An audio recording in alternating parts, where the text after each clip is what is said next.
This is Jimmy Bach, and this is episode 23, and we are finishing the story of Jim Comstock and the Lost Battalion. And I hope you're following with me.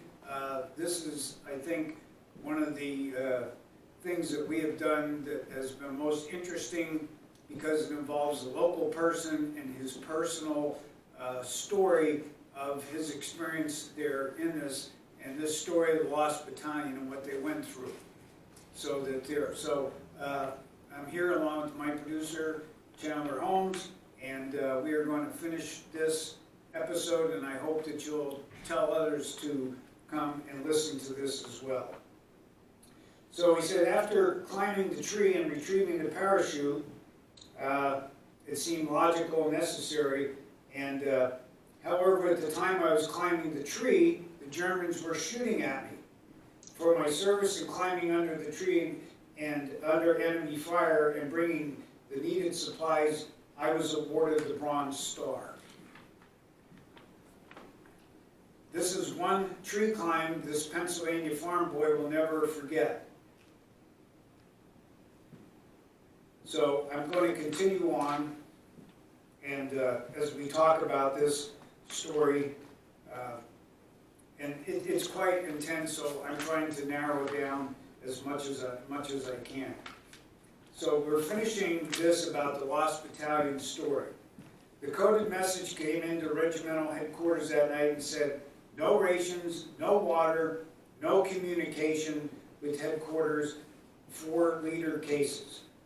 Not too many miles away, on the ball top of a thickly wooded hill, a battalion of 275 soldiers were spread out in an area 300 by 350 yards, digging their foxholes deep. They had to use knives to whittle down trees to make cover, folding blankets around the trees so to make sure that the noise would not be very loud. They were quiet because of surrounding them on all sides, somewhere among the closely grouped tall pines, approximately 700 Germans. They were quiet because they knew they had a lost battalion surrounded and they were ready. They had already had their first taste of hell to come, not only on their first CP overrun, but the Nazis had thrown 2 full companies at them, coming from different directions, followed by an immediate buildup. Thus, heavy shelling, intense small arm fire, concentrated counterattacks, they had somehow managed to beat off. They were now digging in, tending to the wounded, sending radio messages on a very weak batteried radio. One of the wounded was Communications Sergeant who had composed the first message. Artillery observer Erwin Blonder, Cleveland, Ohio, took over, hugged the only 300 radio. He slept with it, prayed over it, and then said, do you know what I kept thinking, said Private Murphy? I kept thinking how wonderful it would be to be back at my old job as a streetcar conductor in Chicago. And I kept thinking that now I finally had something to tell my 3 kids when they grew up. Yes, I'll never have been in combat before. I'm a replacement. This is my first time. But I'll tell you something, honest to God, I wasn't scared. I really wasn't. But a lot of guys were scared. The old-timers knew what the score was. There wasn't much you could do. When you're cut off like that, with only so much ammunition, no water, no food, no nothing. Still, there were simple, essential things to do. The 4 lieutenants on the Hill formed an advisory council with the company having a final say. A little guy from Jersey City, a 28-year-old cavalry officer who had come to the infantry only 5 months before, he had a lot of decisions to make. First came the defense problem. Quickly, the company spread out in complete circular defense with light and heavy machine gun strategically distributed. There would be no surprise attack. Then came the shakedown. Every soldier emptied his pack so that the battalion could pull everything. They collected everything from small stoves to gasoline and a few precious chocolate bars. But these things didn't last long. And then, very soon, water situation became critical. more critical than the food storage. Finally, they found a mud puddle out of their area. It was dirty, stagnant, but it was water.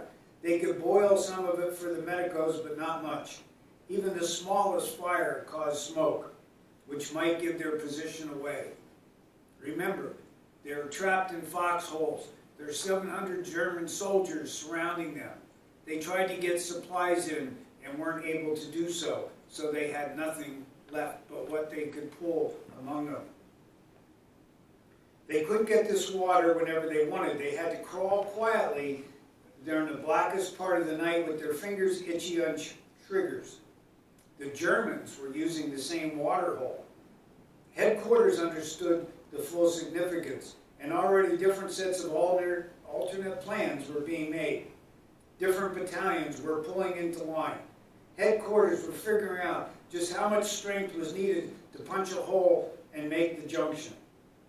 The 275 lonely men on the hilltop radio, "Hold on, heavy forces coming to relieve you." Headquarters threw in crack troops, the men of the 103rd Battalions of the 442nd Regimental Combat Teams, wiry little men who went into battle carrying twice what they would need.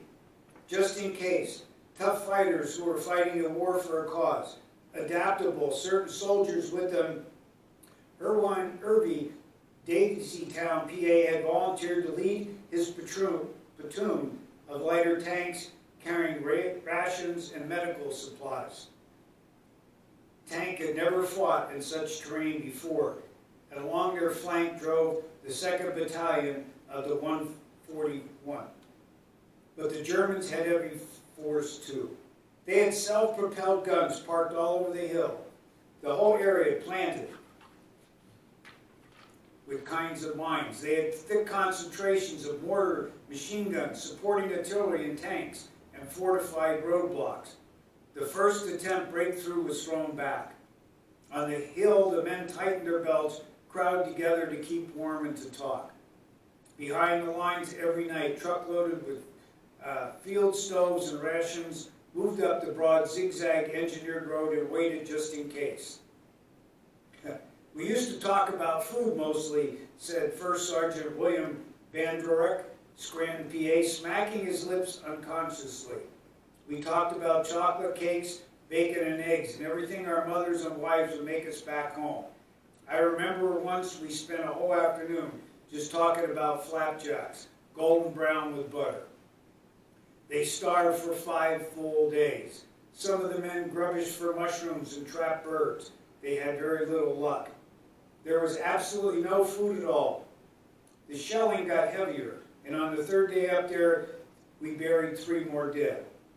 It was just a simple service, just a few prayers. Somebody marked down the location for the GRO. Nobody talked about it much, but inside themselves, everybody kept wondering how much longer and who's next. Still, morale was high. There wasn't even the faintest whisper of surrender among the men. And anytime Higgins asked for a volunteer patrol, he had his pick of the whole battalion. He sent 36 men out on one flank. It walked straight into a trap. Five men got back to the besieged companies. One private Horace Mail, a replacement from Allentown, got through. It took him 5 days of wandering through German positions, or not allowing himself to relax for a moment, but staying on his feet for 5 foodless days of anguish. And on the 5th day, a patrol found him and brought him in. No one else got out. Blonder hoarded his radio batteries, and only a few messages could be sent each day. These told his story. "Please send us medical supplies, rations, water, blood plasma, cigarettes. Send us radio batteries." Back at headquarters, they tried to use the big guns to shoot shells loaded with D rations and aid packets. The first attempt didn't do well. The previous packets buried too deep in the ground, or shell burst in the treetops, scattering the supplies. Then they tried to use the P-47 fire bombers to drop supplies from the air. To signal the planes, the doughboys chipped in their underwear and white linings of their parkas and maps. All were stretched out in a white long strip.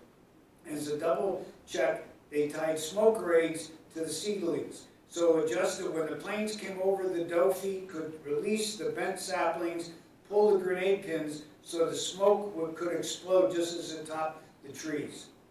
The first try they missed by 100 yards. "We were just praying, that's all," said Sergeant Howard Jessup from Indiana. "We sat in our foxholes, listening hard, not saying a word, just sat there praying." On the fifth noon, on the day of the fifth day, the food-loaded shells and the belly tanks of medical supplies and rations and batteries began hitting the target at the same time. They could loosen their belts, but they couldn't relax. They were still completely cut off. They were still the lost battalion. On the morning of the sixth day, Lieutenant Higgins was writing letters to his wife when he signed off, "Time out for a while, Marge. I've got work to do." The last big attack. It was more than work. It was the strongest attack the Germans had made. Planes and shells had finally told them the story. The Germans attacked, certain of easy meat. As a prelude, they dumped a terrific artillery barge on the area. They then rushed one sector of the defense circuit. Fortunately, the Germans picked the one spot where the battalion had concentrated most of its heavy machine guns. The guns were shooting single fire until the Germans came along. Then they cut loose. The gunners had been told not to fire until they could see a good target in their sights. "We weren't firepowering, we were collecting," said Lieutenant Higgins. The collection was phenomenal. The Germans took an awful beating in the fringes of small brush just where the forest ended. There were dozens and dozens of dead Germans. The artillery made a fine collection too, spraying the whole wooded area with tree bursts when the Germans left their covered holes. The artillery counted for one pile which had 250 German stiffs in it. On the afternoon of the sixth day, Sergeant Edward Guy of New York City was on a post when he saw somebody. He strained his eyes looking, and he raced down the hill like crazy, yelling and laughing, grabbing the soldiers and hugging. Private Mutt Sakamoto just looked at him with a lump in his throat, and the first that he could think of to say, "Do you guys need any cigarettes?" 50 years ago was the sight of our rescuers was a welcome one. "Do you guys need cigarettes?" seemed the most appropriate one in the world, and believe me, we needed everything at that point. And over the years, I wondered about our rescuers. Go for broke. I'm going to stop here, and I'm going to end this episode with this. You would not believe who actually came in and rescued these people. And there's a book, and this also will be available out there, and it's Honor Before Glory. And this book will tell you who was the battalion that rescued the lost battalion. This is Jimmy Bach signing off with my producer, Chandler Holmes, saying, please subscribe and click the like button and pass this on. This needs to be remembered. All veterans, all people who fought and died, men and women that died for this country, need to be remembered every day. And it's our job to do this, not just on Memorial Day, but every day, to remember that we have freedom. We have freedom that other countries don't have because of men like this and this lost battalion. Thank you for watching. This is Jimmy Bach signing off.